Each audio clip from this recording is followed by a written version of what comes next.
O evangelho não é um discurso de autoajuda. Tem muita gente que confunde isso, viu, gente? Muita gente que confunde o evangelho com um discurso de autoajuda. O evangelho não é um discurso de autoajuda. Não confunda o evangelho com um discurso de autoajuda. Você está redondamente enganado. Ah, preciso de uma palavra de positividade, preciso de um negócio, sabe? Ah, precisa me colocar para cima. Eu entendo que é necessário te colocar para cima, dar uma levantada na sua moral, dar uma levantada na sua confiança. Eu entendo que tudo isso é necessário. Tudo isso é necessário, mas isso não é evangelho. Isso não é evangelho. O evangelho, antes de te fazer bem, vai te incomodar. Presta atenção nisso. O evangelho, antes de fazer bem a você, vai te incomodar. Se não gera incômodo, não é o evangelho. Não é o evangelho. Não é o evangelho. O evangelho precisa te deslocar desse lugar que você está acomodado. Mexer com as tuas estruturas. Mexer com você. E discurso de autoajuda é 7 passos para alcançar tais coisas. E nenhum desses passos, pode aposto com quem quiser, nenhum desses passos tem a ver com uma mudança na interioridade dos nossos preconceitos. Sabe? São vários passos, mas nenhum desses passos tem a ver com a nossa mudança de ser, nossa mudança pessoal, humana, nosso comportamento diante do mundo. Nenhum desses passos. Nenhum. Então, o evangelho, antes de te fazer bem, ele precisa, e ele vai, se é o evangelho, ele vai te incomodar. Sabe por quê? Eu vim de uma tradição religiosa, que é uma tradição pentecostal. E tem uma palavra muito comum no dialeto religioso pentecostal, na linguagem pentecostal, que é poder. Poder. E aí a pergunta que a gente tem que se fazer, sempre, necessariamente, é: poder para quê? Poder para quê? Se é poder para ser tomado por uma coragem sobrenatural, para resgatar alguém das drogas, dos vícios, da bandidagem, da criminalidade, maravilha, desse poder que a gente precisa. Agora, se é poder para ficar resolvendo o tempo todo os meus micros problemas, aí você não precisa do evangelho. Você precisa de terapia. E de outras coisas mais. Nós precisamos de poder para impactar o mundo. É para impactar esse sistema desigual. Então, eu fico vendo assim, algumas reclamações de algumas pessoas para falar assim: pô, mas nós precisamos de uma palavra um pouco mais... Está um tempo muito difícil, nós precisamos de uma palavra um pouco mais para cima, sabe? Está muito para baixo, muito down. Meu amigo, esse é o evangelho. O evangelho vai atacar tuas feridas e vai mexer nas tuas feridas mesmo. Tem que ser assim. Sabe por quê? Porque a mudança que você precisa no mundo não vai acontecer a despeito de você. A mudança que você quer e você precisa começa em você. Necessariamente em você. Em você. É para isso que nós precisamos de poder. Para que haja e para que aconteça uma mudança interior. E a partir da mudança interior, a gente comece a mudar o que está à nossa volta.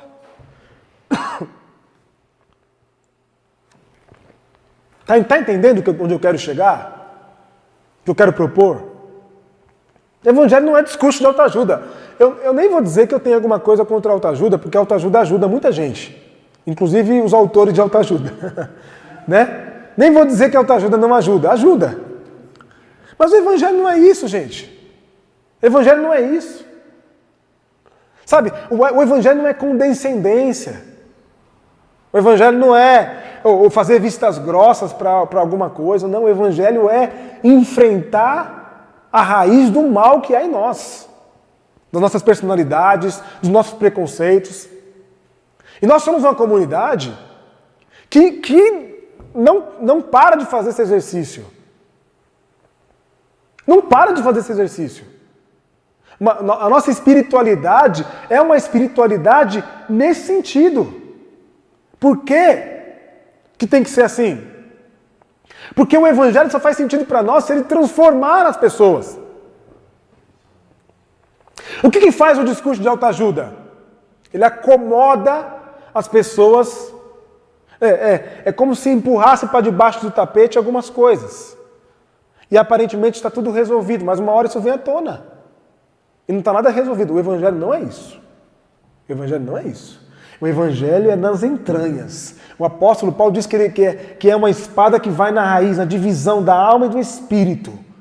E sonda as nossas maiores profundezas. Sabe aquele lugar mais escuro, mais oculto da tua alma, onde você esconde as coisas mais terríveis de você? É lá que o Evangelho vai. Esse é o alcance do Evangelho. E é isso que o Evangelho se propõe a mudar. Ah, vai causar dor? Vai. Dor, choro, vai te incomodar, vai causar em você transtorno, mas vai mudar. E depois que você for alcançado pelo Evangelho e mudado pelo Evangelho, pode ter certeza que você vai ser uma nova pessoa e vai experimentar a graça de nascer de novo, como ensinou Jesus de Nazaré. Nascer de novo. Viver uma nova vida, com novas perspectivas. O Evangelho não é uma dose de positividade, gente.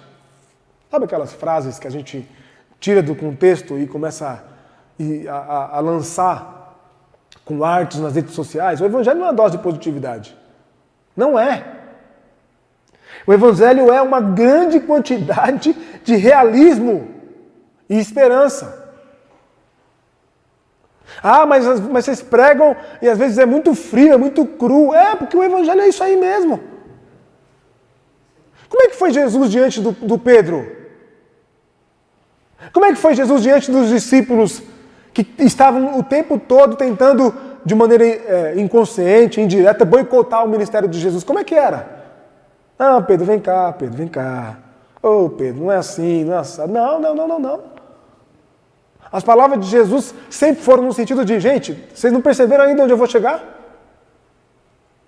Então despertem logo, porque eu estou chegando. O meu destino é a cruz. A vontade, o meu alimento, a minha comida é fazer a vontade do meu Pai. Então vocês precisam entender que inevitavelmente vou parar na cruz. E não há o que vocês façam que vai me impedir de ir até a cruz. Porque esse é o meu destino. Esse é o meu caminho. Esse é o destino daqueles que abraçam a vida e a causa dos pobres e marginalizados. É um destino inevitável. Vão matar você. E se não matarem você, matarão a sua reputação. Porque você está abraçando quem é a escória do mundo. E ao abraçar a escória do mundo, você está revelando as desigualdades desse mundo. As desigualdades desse mundo. Então o Evangelho é uma dose grande de realidade, gente.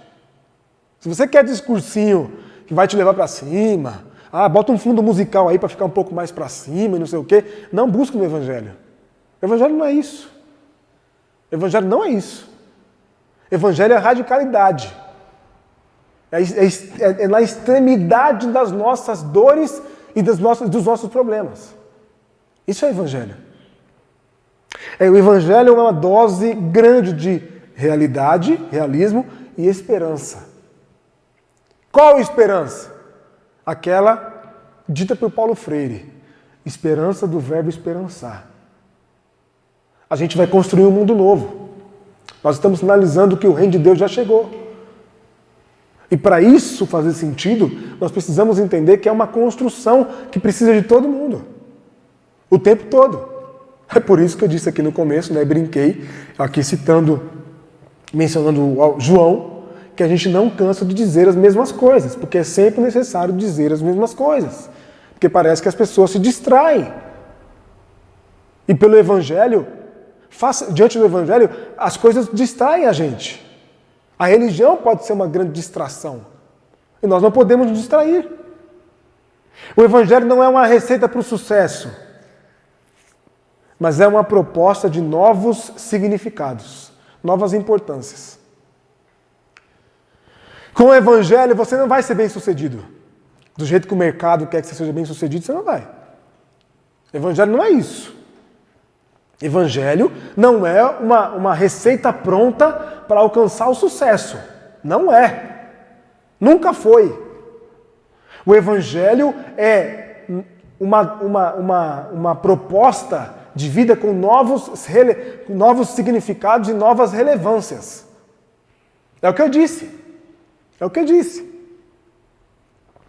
Depois de Jesus, do meu encontro com Jesus, não é mais possível passar por um mendigo na rua e não se incomodar. Depois do meu encontro com Jesus, não é mais possível ouvir algumas coisas e ver certas posturas e não me incomodar. Por quê? Porque eu adquiri, eu fui tomado por novas importâncias e novos aspectos relevantes na minha vida. Então, eu não estou preocupado em acumular dinheiro, ter 2 carros, 3 carros, 4 casas, 5 casas. Não é isso que o Evangelho me propõe. O Evangelho é mais radical ainda. Tem hora que o Evangelho diz assim para mim: está disposto a vender tudo que você tem? Porque se você não estiver disposto a vender tudo, não é que você tem que vender tudo que você tem, mas se você não está disposto a vender tudo que você tem, isso só revela que o que você tem não é teu. É o que você tem que te tem. Compreendeu? É isso. A pergunta do Evangelho é para isso. O que tem mais importância, a vida ou as coisas? Essa é a reflexão que o Evangelho me leva a fazer. E é necessária. Por quê? Porque nós estamos num mundo cujo sistema está sempre dizendo acumule, acumule, acumule, acumule. Quais são os livros que mais vendem no mercado hoje? Livros de acumulação de riqueza. Como se tornar rico. Quais são os canais do YouTube que mais dão retorno para quem faz esse canal no YouTube? É o que trabalha com finanças. Por quê? Porque está te incentivando o tempo todo a acumular, acumular, acumular, acumular, acumular. O Evangelho não é isso. O Evangelho é outro caminho. É outra via. O Evangelho é a via da perspectiva de que existem elementos nesse mundo que estão fora do lugar. Estão desencaixados. E por causa desse desencaixe, vidas estão sofrendo. E se vidas estão sofrendo, meu irmão, minha irmã, onde estiverem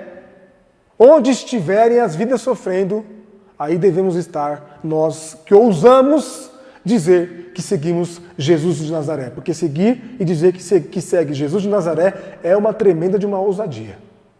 Porque é difícil, é complicado e a gente nunca está contente seguindo Jesus. Sempre deixando a desejar. O Evangelho, então, não é uma receita que vou me converter a Jesus para ficar rico, vou me converter a Jesus para prosperar, minha vida vai mudar, vou sair da pobreza, nada disso. Eu vou dizer uma coisa aqui sincera para você. É capaz de você se converter a Cristo e nada disso nada disso avançar. É muito, muito capaz. Por quê? Porque você tem novas prioridades. Você pode deixar de acumular, chegar a 1 milhão aos 65 anos de idade. Pode ser que você não chegue.